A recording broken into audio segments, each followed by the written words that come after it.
Hello everyone and welcome back to SASAL INC YouTube channel. I am Hannah and for this week's video we have a CEO interview. For this video we had the opportunity to interview Angela Nesbitt from Angela Nesbitt Leadership. Hello, thank you so much for joining us today. So I would like to ask you a few questions for this CEO interview. So first off I want to ask you, what's your business? Can you introduce yourself, your background a little bit? Okay. So I have an advisory company, and my clients generally are corporate refugees who have now become founders or entrepreneurs, and they often feel as though they're in an active washing machine on a crazy spin cycle when we start to work.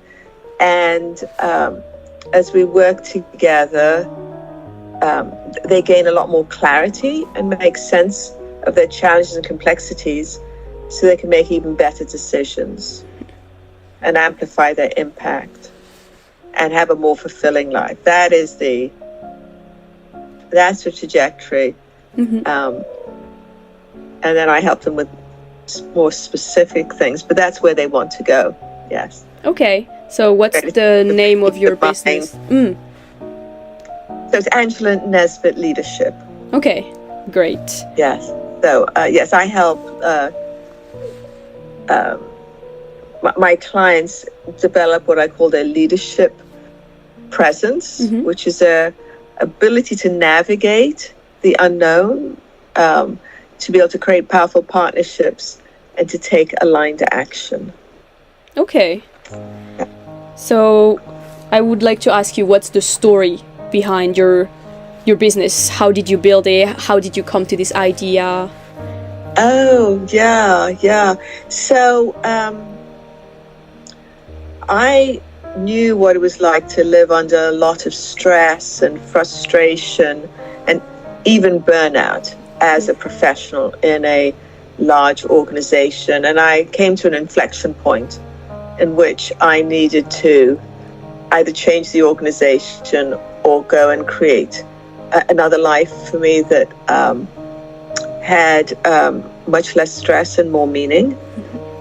And when I think about those times, those are very confusing times in my mind. And I could have done with somebody who would have helped me create clarity, so I could have made even better decisions about my career. And this is how my company came to be able to help people do exactly that, to be able to be successful as professionals in their organizations or to go out and create a different life. I understand. So it came from your own experience, typically, from what you have lived? Yes. I understand. My lived experience. Yes. Yeah.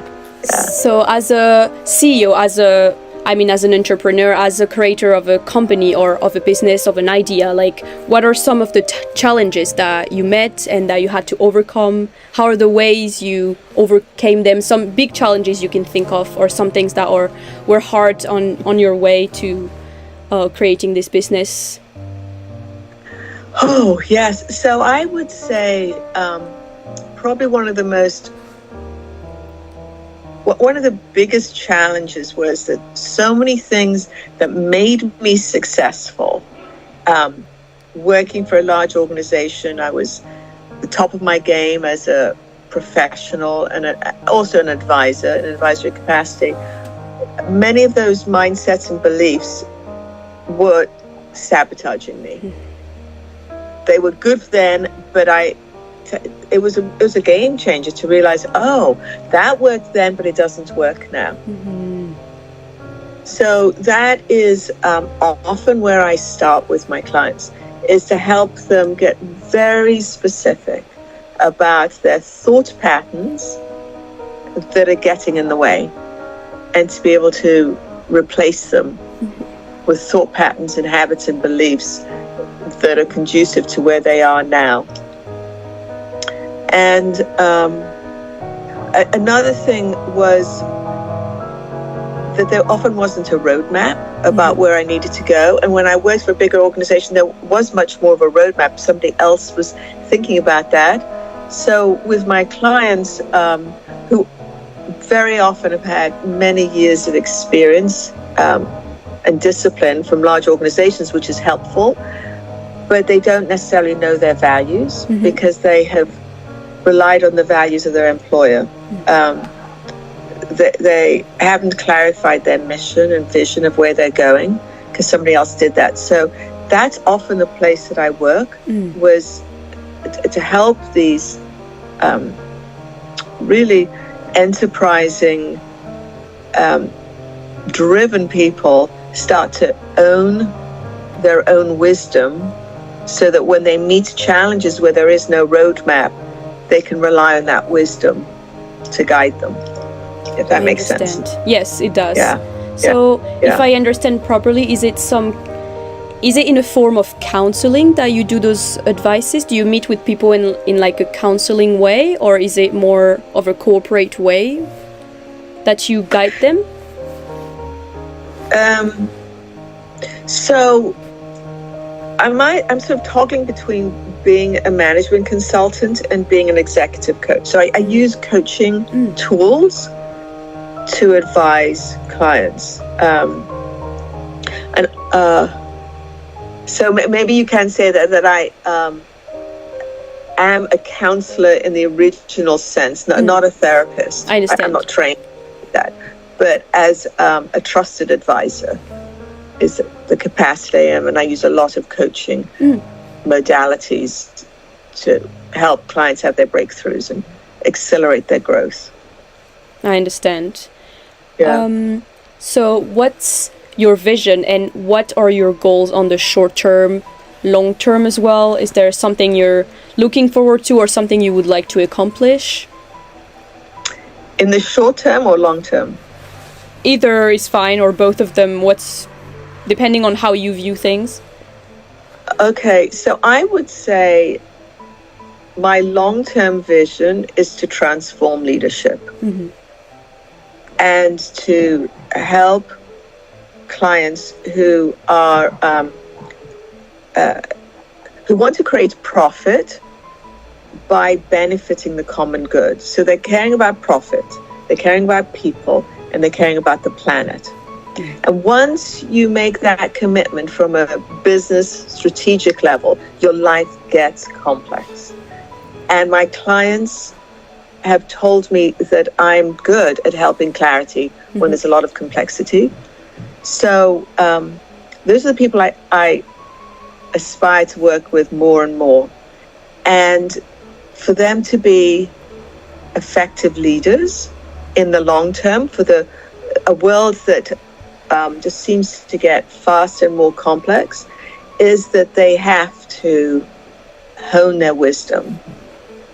They have to know how to use compassion to be able to enroll people in their vision and to develop people. And they need to be able to take right action, which is a very different style of leadership to what, let's say, I grew up in, or what a lot of people talk about. So the clients I really love working with are creating solutions so their customers and clients have better lives. And they are creating inspired leaders themselves. So there's a multiplier effect. And they are creating environments in which their employees are productive and thrive, and their employees can go out and contribute to their communities for the best. That's my vision. I understand. Of what I'm working for. Yeah. I understand. I think that is quite inspiring. I think this is pretty interesting, yes, because you're really trying to make the workplace a better environment for everyone, so that people can actually thrive in what they want to pursue. And it is so exciting to me when I get calls from people 10, 20 plus years later who I've come across who started off with rather small goals that were big for them, and then they now have the tools to manifest things they couldn't have imagined 20 years ago. And they have gone into their communities, the people they love, and contribute their what they've learned, so that it has this multiplier effect. It doesn't just maybe being charitable, which is important, but to give people the skills and the knowledge and the understanding that they are so much bigger as an individual than they realize. They can do so much, and to see that spread throughout their community, that is worth the hard work. Yeah, it's probably very rewarding to get those impressions years later. Very so you've been in the business for quite some time then, doing this advising. Yes, yeah. So I've 40 plus years. Oh, but it's changed with time. Yes. So it's very technical. A lot of one of the other things I didn't mention that seems to be valuable for a lot of my clients is that I understand the multi-country issues. So that's probably where I started my consulting career, is advising companies. They always had some sort of multi-country, cross-border issue. And then, I left because I got burnt out, literally, before there was a word about burnt out. And I worked with a few boutique firms helping create high-performance cultures. And by culture, I mean the understanding of the behaviors and the thought patterns that are needed to be accepted in this environment. So we have a culture from our home, our business. So we all have these different cultures, but to help clients create environments where people could deliberately thrive, and that requires changing of thought patterns and beliefs and behaviors. And then I moved into having my own firm. So I was combining a lot of history, of experience. Yeah. I understand. Another question I can think of is, so you've talked about what you had to go through when you were starting your business and the difficulties you had to meet. As of right now, is there any challenge right now that you are experiencing? Is there anything new that you were not expecting, that, I have to take care of this as well? This is something I have never encountered before? A difficulty that rised up recently?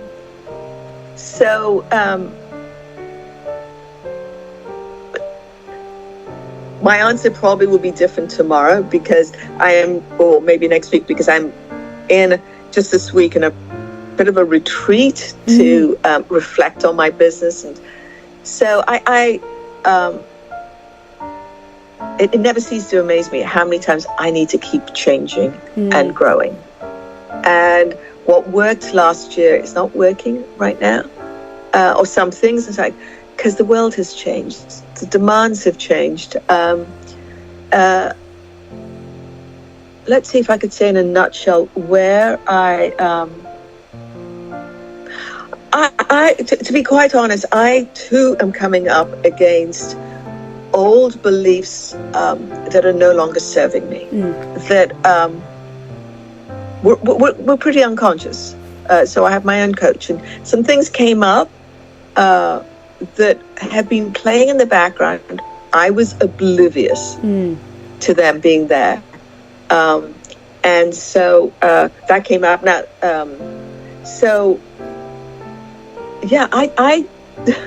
I too need to keep growing and find out, like, I thought I had that fixed. I thought I'd figured that out, and I guess I haven't. So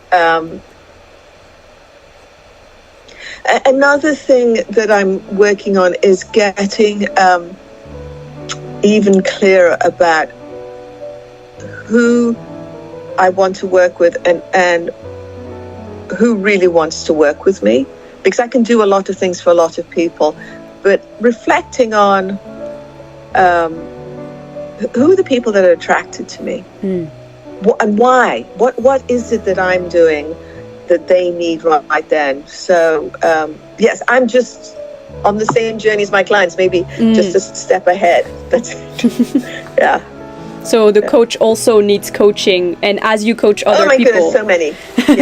Yes, you're also learning all the time about your own experiences. Yes, I mean, I will tell you. Yesterday, I just had a meeting with a kinesiologist, and I was holding on to some old stories that were literally stored in my body, and my body was physically in pain.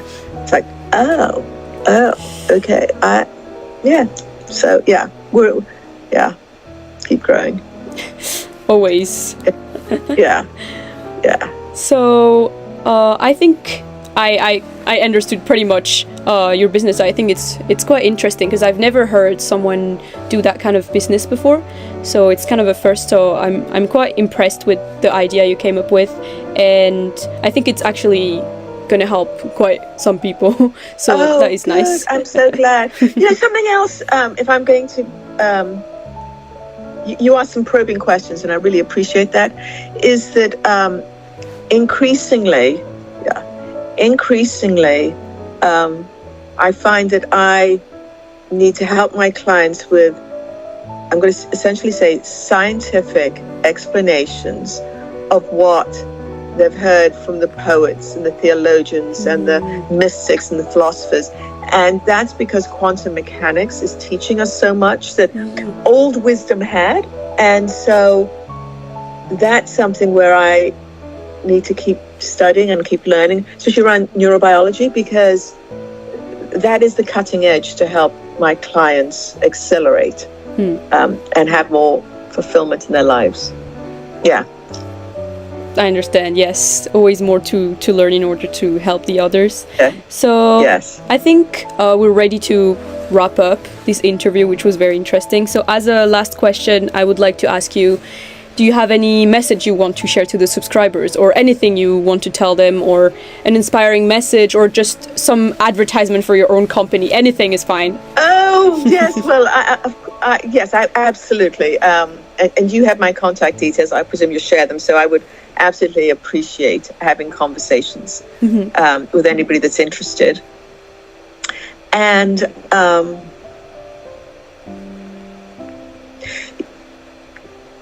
okay, this is one thing I will leave for people to consider, is that everything happens through conversation.